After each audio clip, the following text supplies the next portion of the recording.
Hello, everybody. I'm here to talk to you about black femicide. My name is Tessie, and on this channel, I talk about black women's topics and other trending topics. Black women are under attack. The rate of black femicide has increased so much in the UK and the US. Just today or yesterday, a 15-year-old girl was stabbed in the neck by a black boy. And the details surrounding the stabbing are still a little bit murky, but apparently he was rejected by one of her female friends and she stepped in to save the life of her female friend and unfortunately lost her life. Guys, she joins a long list of black women who have been murdered in broad daylight and whose assailants are still awaiting trial. Johanita Dogby, 31 years old, killed in broad daylight, a Ghanaian British woman killed in broad daylight by a Somali British man, Mohammed Nur, and this guy is still awaiting trial. He hasn't even been tried, and he won't be tried until April 2024. And that lady joins a long list of other black women, Blessing Olusegun, Daryl Buchanan, right? These are all black women that have been murdered. Valerie, I've forgotten her surname, but I'll add, in fact, there was a law made after her name, Valeries Law, which actually discloses that someone who has prior domestic violence charges, you can actually search them up in the UK. So there's a whole thing called Valeries Law. The rate of femicide in the UK and the US, and it's not even just UK and US, it's worldwide. Black women are 6 times more likely to die a violent death than Hispanic and white women, which is why I keep telling you, black ladies, if a man is treating you badly, get rid of him. You may just be saving your life. It's not worth it. It's not worth it. A lot of these men are going around talking about being providers and protectors. You're not providing, you're terrorizing actually. And you're terrorizing so badly that even other men are now afraid of you. So even other men are now afraid of men. These men are going around terrorizing and killing women. And you know the worst thing, nobody is safe from them. Other men are not safe from them. Women and children are not safe from them. The rate of black femicide is increasing worldwide. In South Africa, a black woman is killed every 9 hours, which makes it the most dangerous, not even just a black woman, just a woman in general. It makes it the most dangerous place for a woman in the world. Only following behind it, you've got Antigua and Barbados, and you've got also, I think it's Antigua and Barbados, and then you've also got Jamaica, which is incredibly dangerous. You've got so many black women being killed. So black women are being killed worldwide, and they're being killed on an increasingly violent manner, and the rate is rising. And the worst thing is that the people that are killing them, they're not being tried, and the sentences that are being given aren't heavy sentences. So they're not having as much consequences as women of other races who are killed. Look at Sarah Everard. If you guys don't know who Sarah Everard is, look her up. She was killed and murdered by a member of the Metropolitan Police during the pandemic in 2020. It was such a big deal that people were doing visuals literally where she was taken and snatched by a policeman. Wayne Cousins, I think that was his name. She was snatched by a policeman and people did visuals. They even discussed a curfew for men because this was such a terrifying, because obviously the way she was dressed normally, she was walking home at night. It was 9:15 and she was snatched by a member of the police. And if you see the general public's reaction, Johanita Dogby, her story fell out of the news after 1 week. So how does she even get the justice? How does she even get the justice? You've got, and I'm sure if you look at the internet history of this boy that stabbed this 15-year-old girl in the neck, I am very sure you will find that he's been watching one dumb, useless podcast or another. As these podcasts they're actually inciting violence against black women. And I really want these people to know that your wives, your mothers, your sisters, your daughters, they're not safe from the violence that you're inciting with your podcasts, by the way. Maybe you think that they're safe, but they're just in the same boat like the rest of us. They are also the target of these violent men that you are inciting against women.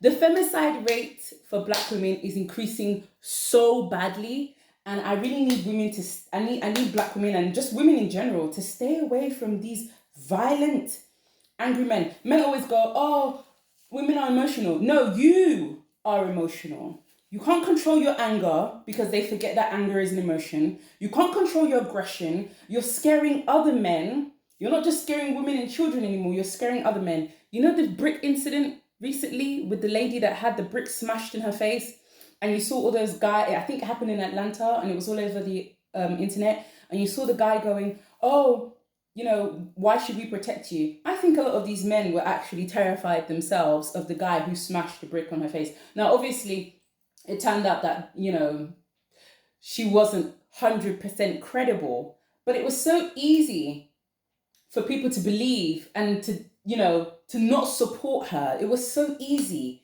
And it's just really, really sad. If I'm going to link the statistics for Black femicide in this video, and you will be horrified to see just how bad it is and just how much Black women are being killed and murdered in the most brutal and violent ways. There is a whole database of women who have been killed by police, not even women, people who have been killed, especially women, let's talk about women, who've been killed by police officers, and they've never actually found who has, they've never convicted anyone. It's just cold case. You get a lot of these guys going, "Oh, Black women need to be submissive to provide and protect." Most of you do not provide and protect. In fact, some of you are the people in your families who people need to be protected from. Some of the guys talking about this, you are the men that the women in your families need to be protected from. And if that sounds horrible, I'm sorry, but that's the reality. That's the fact. That's what it is. Some of you are the menace in your families. You are the menace in your communities, and you are the menace to everybody around you. And honestly, I'm sick and tired of this. I'm sick and tired. Look at this poor girl who was stabbed in the neck with a foot-long sword. Do you know what it is to stab someone in the neck with a sword? I'm pissed. I'm upset right now. Do you know what it is to stab someone in the neck with a sword? She bled out in seconds. This is a 15-year-old girl going to private school. You can't even say, "Oh, she was in a bad area." She was going to private school to be a lawyer, and life just snatched from her like that because of what? Some boy who couldn't accept the fact that one of the ladies had rejected him. And this is why a lot of women are scared to reject people. And you say, "Oh, she rejected him horribly," or "someone rejected him horribly, and that's why he reacted that way." So what? Guys, so what? Let me tell you something. Just because somebody does something, it doesn't mean, right, that you have to take the violent route. Look, I have had many things happen to me in the past that's upset me, and I have every right to be mad over them, but I'm not, because you have to let things go. You can't keep holding on to things. And I feel like a lot of men do not know how to process their emotions properly. That's why a lot of you are languishing in prison.